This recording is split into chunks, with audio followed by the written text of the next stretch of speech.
Assalamualaikum warahmatullahi wabarakatuh. Alhamdulillahirabbil alamin. Allahumma shalli ala sayyidina Muhammadin wa ala alihi wa sahbihi ajmain. Amma ba'du. Hadirin teman-temanku sekalian, berjumpa lagi bersama saya Al-Fadizan Arifan Syaputra. Saya akan menemani hari libur kalian untuk 7 menit ke depan mendengarkan ceramah saya. Mohon maaf karena masih dalam proses. Saya akan memberikan sebuah judul Remaja yang Bertawakal. Tawakal bukanlah pasrah, yang saya ambil dari buku Haji Supriyanto LCM MSI dalam bukunya yang berjudul Tawakal Bukan Pasrah. Antara tawakal dan ikhtiar tidak bisa dipisahkan antara satu dan lainnya, sebab konsep tawakal yang sesungguhnya yaitu dalam mencapai tawakal harus didahului dengan ikhtiar. Artinya tidak ada tawakal tanpa dibarengi ikhtiar, dan ikhtiar tidak sempurna tanpa adanya tawakal. Bagaimana bisa saya tahu? Saya berikan sebuah contoh bahwasanya seseorang siswa giat belajar karena ingin mendapatkan prestasi yang baik, bekerja keras karena ingin menjadi sukses, bertobat kepada Allah Subhanahu wa taala karena ingin mendapatkan ampunannya, rajin beribadah dengan menjalankan perintah Allah Subhanahu wa taala dan menjauhi larangannya karena ingin mendapatkan rahmat dari Allah. Selain itu, pelaksanaan tidak hanya dilakukan oleh umat muslim saja, melainkan seluruh umat manusia di dunia, meskipun dalam keyakinan atau agama lain nantinya akan memakai istilah yang berbeda, namun konsep dan definisi akhirnya tetaplah sama.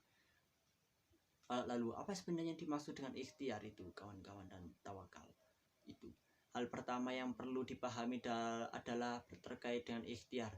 Ikhtiar adalah perilaku yang berusaha dengan sungguh-sungguh, dengan cara yang baik dan sesuai dengan peraturan yang berlaku. Secara sederhana, ikhtiar bisa dikatakan sebagai usaha lahirlah yang dilakukan manusia untuk mencapai suatu tujuan.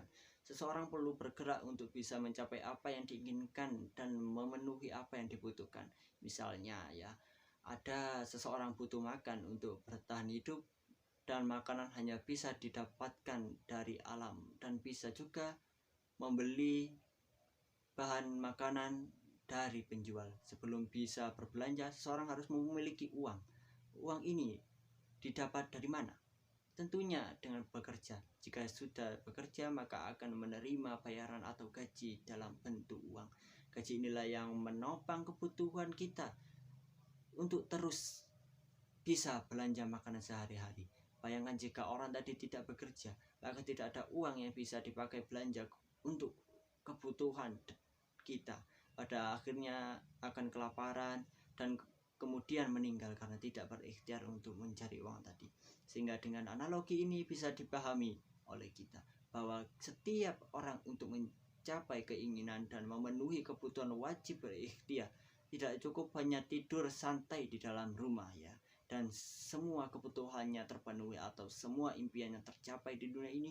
Tidak ada yang konsepnya seperti itu, kawan-kawan.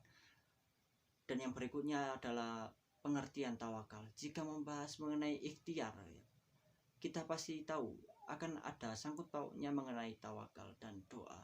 Tawakal secara etimologi berasal dari kata tawakul yang merupakan bahasa Arab dan artinya adalah berserah dan bersabar. Tawakal secara umum adalah perbuatan lahir dan batin dengan pasrah menyerahkan segala perkara, ikhtiar dan usaha kepada Allah Subhanahu wa taala. Secara sederhana, tawakal ini adalah tahap di mana seseorang sudah ikhlas menyerahkan semua keputusan kepada Allah Subhanahu wa taala, sehingga apapun yang diterima, baik itu mencapai apa yang diinginkan dan dibutuhkan atau sebaliknya, tentunya akan diterima dengan lapang dada, tanpa merasa kecewa dan tidak ada perasaan marah kepada Allah Subhanahu wa taala.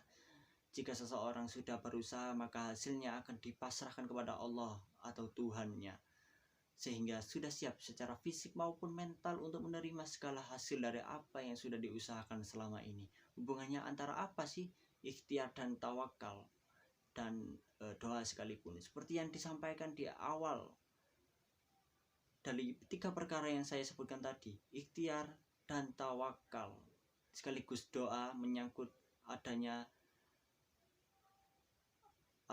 sebuah kebutuhan, maka ketika perlunya dilakukan bersamaan, dimulai dari mana saja boleh. Seseorang bisa mulai merencanakan pencapaian tujuan hidup dengan berdoa terlebih dahulu. Usai berdoa maka seseorang mendapati ilham atau petunjuk, kemudian baru berikhtiar atau berusaha. Jika sudah berdoa dan berikhtiar selanjutnya, silahkan untuk bertawakal atau berserah diri kepada Allah Subhanahu wa taala. Lalu apakah tidak cukup hanya melakukan salah satu saja?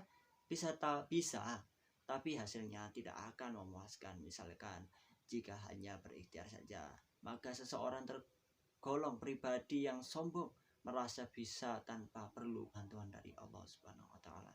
Ikhtiar tanpa doa dan tawakal tak hanya menjadikan seseorang sombong, melainkan juga terlalu ambisius, menghalalkan segala cara, dan kemudian kecewa bahkan depresi saat keinginan dan kebutuhan tidak tercapai sesuai dengan apa yang kita inginkan. Nah, dari sini sebaiknya saat seseorang tawakal dan atau berdoa saja, maka termasuk golongan orang yang bodoh. Tuhan tidak akan mengulurkan tangannya secara langsung kepada hambanya yang hanya meminta lewat doa di dalam rumah tanpa berusaha.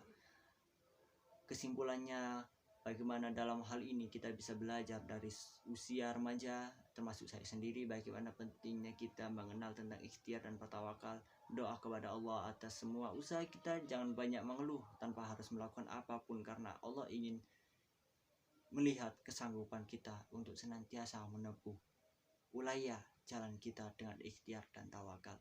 Sekian, apabila saya ada tutur kata, mohon maaf sebesar-besarnya. Ihdinas siratal mustaqim. Assalamualaikum warahmatullahi wabarakatuh.